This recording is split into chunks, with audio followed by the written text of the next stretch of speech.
ত্রিপুরা প্রদেশের পক্ষ থেকে আজ এক সাংবাদিক সম্মেলনের আয়োজন করা হয়। এখানে উপস্থিত সকল সাংবাদিক বন্ধুদের আমাদের বিদ্যার্থী পরিষদের ডাকে সাড়া দিয়ে আসার জন্য অসংখ্য ধন্যবাদ এবং ছাত্রছাত্রীদের আওয়াজ সারা ত্রিপুরা রাজ্যে আপনাদের মাধ্যমে পৌঁছে দেওয়ার জন্য অসংখ্য ধন্যবাদ। বিগত কিছুদিন ধরে অখিল ভারতীয় বিদ্যার্থী পরিষদ ত্রিপুরা প্রদেশের পক্ষ থেকে ত্রিপুরা রাজ্যের প্রত্যেকটি কলেজ ক্যাম্পাসে বিদ্যার্থী পরিষদ আন্দোলন এবং বিক্ষোভ কর্মসূচি হাতে নিয়েছে। এই বিক্ষোভ কর্মসূচি ছাত্রছাত্রীদের এই বিক্ষোভ কর্মসূচি ত্রিপুরার ভবিষ্যতের জন্য এবং ছাত্রছাত্রীদের ভবিষ্যৎ নিশ্চিত করার জন্য আমাদের এই আন্দোলন। আমাদের এই আন্দোলনের বিভিন্ন কারণ রয়েছে। যদি আমরা দেখি, ছাত্রছাত্রী যারা কলেজে পড়াশোনা করছে তাদের যে লাস্ট সেমিস্টারের যে রেজাল্ট তা শো করছে না, এবং আমরা যদি তার কয়েকটি কপি আমরা দেখি, এখানে আমরা দেখাচ্ছি আপনাদেরকে, যেখানে ছাত্রছাত্রীদের বিভিন্ন যে তাদের বিগত সেমিস্টারের রেজাল্ট তারা দেখতে পাচ্ছে না, তাদের রেজাল্ট শো করছে না। এইভাবে তাদের যখন তারা ওয়েবসাইট ত্রিপুরা ইউনিভার্সিটির ওয়েবসাইট খুলছে, তাদেরকে এই রকমভাবে তাদের বিভিন্ন মোবাইলে শো করছে, কম্পিউটারগুলোতে শো করছে, কিন্তু তারা তাদের রেজাল্ট দেখতে পাচ্ছে না।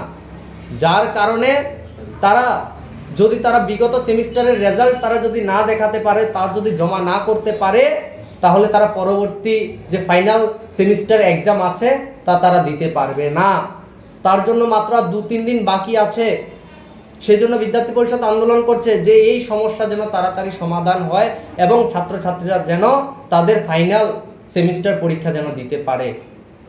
সেই বিষয়ে যখন আমরা ত্রিপুরা ইউনিভার্সিটিকে অবগত করি, তারা প্রথমে কোনো রকমভাবেই কোনো সাড়া দেয়নি, কিন্তু গতকাল যখন আমরা আবার ত্রিপুরা ইউনিভার্সিটিতে যাই, তখন কিছু দিনের জন্য ডেট বাড়িয়েছে। কিন্তু সেই জায়গায়ও আমাদের প্রশ্ন রয়েছে, ছাত্রছাত্রীরা সিইউটি পিজির মাধ্যমে কিভাবে ভর্তি হবে? তাদের রেজাল্ট দেওয়া হচ্ছে না, তাহলে তারা কিভাবে ইউনিভার্সিটিগুলোতে উচ্চশিক্ষার জন্য মাস্টার ডিগ্রির জন্য কিভাবে তারা পড়াশোনা করবে? সেখানে ভিসি মহোদয়ের কাছে আমাদের প্রশ্ন, কিন্তু মাননীয় ভিসি মহোদয় সেটারও কোনো যোগ্য জবাব দিতে পারেননি, কোনো সঠিক জবাব এখনও ওনার কাছ থেকে আসেনি। এবং দ্বিতীয় যে বিষয়টি, সেটি হলো ছাত্রছাত্রীরা পরীক্ষা দিয়েছে, তাদের অ্যাটেন্ডেন্স শিট, কলেজে যখন তারা পরীক্ষা দেয় তখন তাদের অ্যাটেন্ডেন্স শিট থাকে, সেই অ্যাটেন্ডেন্স শিটে ছাত্রছাত্রীরা তাদের সিগনেচার করে এবং সেই অ্যাটেন্ডেন্স শিটের নিচে কলেজের যে সিল তথা প্রিন্সিপাল মহোদয়ের সিগনেচার এবং যে এক্সাম কন্ট্রোলার যিনি থাকেন প্রত্যেকটি কলেজে এক্সামিনেশনের দায়িত্বে যিনি থাকেন, উনি সেই জায়গায় সিগনেচার করেন। কিন্তু সেই জায়গায় ছাত্রছাত্রীরা পরীক্ষা দেওয়ার পরও তাদের রেজাল্টে সাবজেক্টে অ্যাবসেন্ট দেখিয়ে তাদেরকে ফেল করিয়ে দেওয়া হয়েছে। তার কয়েকটি প্রুফ আমরা আপনাদের সামনে তুলে ধরলাম। আপনারা দেখতে পারেন যে ছাত্রছাত্রীরা যেখানে তাদের পরীক্ষা দিয়েছে কিন্তু তাদেরকে অ্যাবসেন্ট দিয়ে দেওয়া হয়েছে, তারা পরীক্ষায় বসেছে। এবং যখন আমরা কলেজগুলোতে গিয়ে প্রিন্সিপাল মহোদয় থেকে শুরু করে এক্সামিনেশনের দায়িত্বে যে স্যাররা ছিলেন, ওনারাও আমাদের সেই কপিগুলো দেখিয়েছেন এবং বলেছেন এই ছাত্রছাত্রীরা পরীক্ষা দিয়েছে, কিন্তু তাদেরকে তবুও বারবার তাদেরকে অ্যাবসেন্ট দিয়ে ফেল করে দেওয়া হয়েছে। সেই জায়গায় এর মধ্যে আমরা এমন একটি বিষয় পেয়েছি, যেখানে একটি মহাবিদ্যালয়ে যখন অধ্যক্ষ মহাশয় ত্রিপুরা ইউনিভার্সিটিতে এসে বলছেন যে আমাদের ছাত্র পরীক্ষা দিয়েছে, আপনারা কেন অ্যাবসেন্ট দিয়েছেন? সেই জায়গায় সেই ছাত্রকে যখন ওই প্রেজেন্টের যে কাগজ, সেই কাগজ যখন দেখিয়েছে, ওই ছাত্রকে সাথে প্রেজেন্ট দিয়ে বাকি যে 2 সাবজেক্টে সে পাশ করেছিল, বাকি সবগুলো সাবজেক্টে পাশ করেছিল, শুধু একটা সাবজেক্টকে তাকে অ্যাবসেন্ট দেওয়া হয়েছিল। সেই সাবজেক্টে তাকে অ্যাবসেন্ট উঠিয়ে যে সাবজেক্টগুলোতে সে পাশ করেছিল, সেই সাবজেক্টগুলোতে আমরা এখানে মেনশন করে দিয়েছি, আপনারা দেখতে পারেন হাইলাইটার দিয়ে, সেই জায়গাগুলোতে ওনারা ফেল বসিয়ে দিয়েছে। সেই জায়গায় আমাদের প্রশ্ন, কেন এত সমস্যা? আমরা বারবার বিগত দিনগুলোতে ওনাদেরকে অবগত করেছি এই সমস্যার বিষয়ে, তবু ওনারা কোনো সুরাহ আমাদের এখনও পর্যন্ত দিতে পারেননি। তাছাড়া আমরা যদি দেখি, ছাত্রছাত্রীরা পরীক্ষা দিচ্ছে, দেওয়ার পর তাদের একের পর এক ব্যাগ শুধু এসেই যাচ্ছে। ছাত্রছাত্রীরা কঠোর পরিশ্রম করছে, তাদের মা বাবা কঠোর পরিশ্রম করে তাদেরকে পড়াশোনা করাচ্ছে, কিন্তু সেই জায়গায় একের পর এক ব্যাগ ত্রিপুরা ইউনিভার্সিটি তাদেরকে দিচ্ছে। যখন তারা সেই ব্যাগ এর প্রশ্ন যখন তারা কলেজ কর্তৃপক্ষকে জানতে চাইছে কেন তারা ভালোভাবে পড়াশোনা দেওয়ার পরও তাদের সাথে এইরকম ঘটনাগুলি ঘটছে, তখন কলেজ কর্তৃপক্ষ দোষ দিচ্ছে ত্রিপুরা ইউনিভার্সিটিতে। এবং ত্রিপুরা ইউনিভার্সিটিতে যখন ছাত্রছাত্রীরা আসছে তখন ত্রিপুরা ইউনিভার্সিটি বলছে সেটা কলেজের দোষ। এখন দোষটা কার? ছাত্র সমাজ জানতে চায় তাদেরকে এইভাবে কেন হয়রানি করছে ত্রিপুরা ইউনিভার্সিটি। এবং ছাত্রছাত্রীরা ব্যাক পেপারে যে পরীক্ষাটা দিয়েছে বিগত দিনে তাদের যে মার্ক ছিল সেই মার্কটাই রয়েছে। এবং এখানে যদি দেখতে পান আপনারা গ্রেড পয়েন্ট দেওয়া হয়েছে, তাদেরকে মার্ক তারা কত পেয়েছে সেটা তাদেরকে মেনশন করে না ত্রিপুরা ইউনিভার্সিটি। এবং ত্রিপুরা ইউনিভার্সিটি আসার পর সেখানে যে কর্মকর্তারা রয়েছেন তারা তাদেরকে 100 টাকা প্রথম ফর্ম ফিল আপ, এরপর 500 টাকা তাদের যে পেপার চেক, টোটাল 600 টাকা দিয়ে রিভিউ দেওয়ার জন্য বলেন, পেপার দেখার জন্য বলেন। তো প্রত্যেকটা ছাত্রছাত্রীর ক্ষেত্রে ত্রিপুরা রাজ্যের 600 টাকা দিয়ে পেপার চেক করা তাদের পক্ষে সম্ভব নয়। এবং বর্তমান সময়ে যেমন আমাদের টিডিপি ছিল সেখানে রিভিউ সিস্টেম ছিল, সেটা বর্তমানে ত্রিপুরা ইউনিভার্সিটি বন্ধ করে দিয়েছে। তো রিভিউ সিস্টেম না থাকার ফলে ছাত্রছাত্রীরা শুধু তাদের পেপার দেখতে পাচ্ছে, কিন্তু তাদের মার্ক বিষয়ে তারা পর্যবেক্ষক দিয়ে আবার সেই খাতাকে চেক করার কাজ তারা করাতে পারছে না। সেখানেও ত্রিপুরা ইউনিভার্সিটির কাছে প্রশ্ন। যখন আমরা গতকাল ত্রিপুরা ইউনিভার্সিটির ভারপ্রাপ্ত উপাচার্য ডক্টর শ্যামল দাস মহাশয়ের সাথে দেখা করি, উনি সেই জায়গায় বলছে অখিল ভারতীয় বিদ্যার্থী পরিষদ নাকি ওনাকে ফেমাস করছে, বিখ্যাত করছে, উনি নাকি সারা ত্রিপুরা রাজ্যে বিখ্যাত হচ্ছেন এবং তাতে ওনার কিছু যায় আসে না। যেখানে ছাত্রছাত্রীদের সমস্যা সেই বিষয়কে উনি না তুলে ধরে ওনাকে আমরা দহন করছি, সেই বিষয়টাকে উনি তুলে ধরছেন বারবার।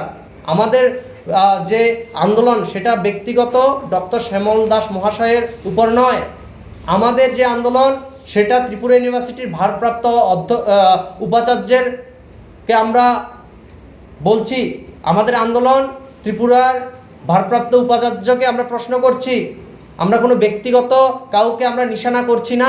যখন এই সকল নিউজ যখন সারা ত্রিপুরার সামনে আনছে তখন বিভিন্ন জায়গায় আমরা দেখতে পাচ্ছি বিভিন্ন ব্যক্তিগত মন্তব্য করছে যে ছাত্রছাত্রীরা ব্যাক করছে, ফেল করছে, তাদেরকে কেন আমরা পাশের জন্য, আমরা পাশের কথা, ব্যাকের কথা আমরা যাদের যোগ্যতা আছে তারা পাশ করুক, আমাদেরও এটা দাবি। কিন্তু আজকে যদি আপনাদের ঘরের ছেলে মেয়ে, আজকে যদি আপনাদের ঘরের ভাই বোন যদি এই রকম সমস্যায় তারা কঠোর পরিশ্রম করার পরও যদি আপনাদের ঘরে আগামী দিনে হয় তখন আপনারা কি পদক্ষেপ নেবেন, এটাও আমার ত্রিপুরাবাসীর কাছে আমরা জানতে চাই।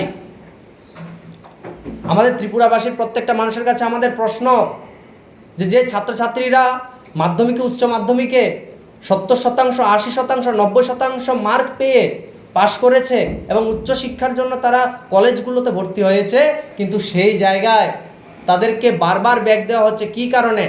এবং ত্রিপুরা ইউনিভার্সিটিতে মোট 4 থেকে 5 জন টেকনিশিয়ান দরকার, সেই জায়গায় ত্রিপুরা ইউনিভার্সিটি মাত্র একটি টেকনিশিয়ান মৃণাল বাবুকে দিয়ে চালাচ্ছেন।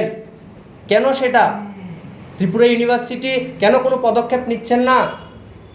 এবং যখন আমরা গতকাল ওনাদেরকে প্রশ্ন করি ওনারা বলছেন একজন টেকনিশিয়ানের দ্বারা সব কিছু উনি করতে পারছেন না। যে টেকনিশিয়ান বাবু আছেন উনি বলছেন উনি সব কিছু করতে পারছেন না। এবং যখন ত্রিপুরা রাজ্যের 34-35টা কলেজ ওনাকে মার্ক সেন্ড করছেন, ইমেল করছেন, তখন উনি নাকি এগুলো স্ক্রিপ্ট করে যাচ্ছেন, ওনার অত দেখার সময় নেই। উনি বলছেন 30% ছাত্রছাত্রীর সমস্যা থাকতেই পারে, ওনাদের এইরকম বক্তব্য। সেখানে আমাদের প্রশ্ন 30% নয়, একটি মাত্র যদি ছাত্রছাত্রীদের, ত্রিপুরা রাজ্যের একটি মাত্র ছাত্রছাত্রীদের যদি সমস্যা থাকে সেটা ত্রিপুরা ইউনিভার্সিটি সেটাকে ঠিক করতে হবে। সেটা বিদ্যার্থী পরিষদ সৎ সাহস নিয়ে, বুকে বল নিয়ে বলে, সঠিককে সঠিক এবং ভুলকে ভুল বলার মতো বিদ্যার্থী পরিষদ এই সাহস রাখে। তাই ওনাদেরকে যখন প্রশ্ন করা হয় ওনারা বলছেন রিসেন্টলি 4-5 জন টেকনিশিয়ান ওনারা পশ্চিমবঙ্গ থেকে কোনো কোম্পানি থেকে, বেসরকারি কোনো কোম্পানি থেকে হায়ার করে আনার কথা ওনারা বলছেন। ত্রিপুরা রাজ্যের এই যে এতদিনের সমস্যা সেটা কি এতদিন ছিল না? আমাদের প্রশ্ন এতদিন কেন ঠিক করা হয়নি? যখন আমরা একের পর এক আন্দোলন করছি প্রত্যেকটি ক্যাম্পাসগুলোতে, তখন ওনাদের এই ত্রিপুরা ইউনিভার্সিটির ভিসি মহোদয়ের কুম্ভনিদ্রা ভঙ্গ হয়েছে। উনি বলছেন উনি নাকি বিগত পরশুদিন উনি জানতে পারেন যে ত্রিপুরা ইউনিভার্সিটিতে ওনাদের টেকনিশিয়ান কম আছেন। তো উনি কি কুম্ভনিদ্রায় ছিলেন, আমাদের প্রশ্ন। এবং আমরা যদি দেখি আমাদের দুঃখের বিষয় ত্রিপুরার জন্য, ত্রিপুরা ইউনিভার্সিটির জন্য 2019 সাল থেকে ত্রিপুরা ইউনিভার্সিটিতে এক্সাম কন্ট্রোলার ইনচার্জ দিয়ে চলছে, বর্তমানে রেজিস্ট্রার ইনচার্জ, ভিসি ইনচার্জ, সব কিছু ইনচার্জ দিয়ে চলছে। ত্রিপুরা একটি কেন্দ্রীয় বিশ্ববিদ্যালয়, আর এই বিশ্ববিদ্যালয়ের অধীনে বিভিন্ন ত্রিপুরা রাজ্যের কলেজগুলো রয়েছে। তাদের ভবিষ্যৎ কোন জায়গায়?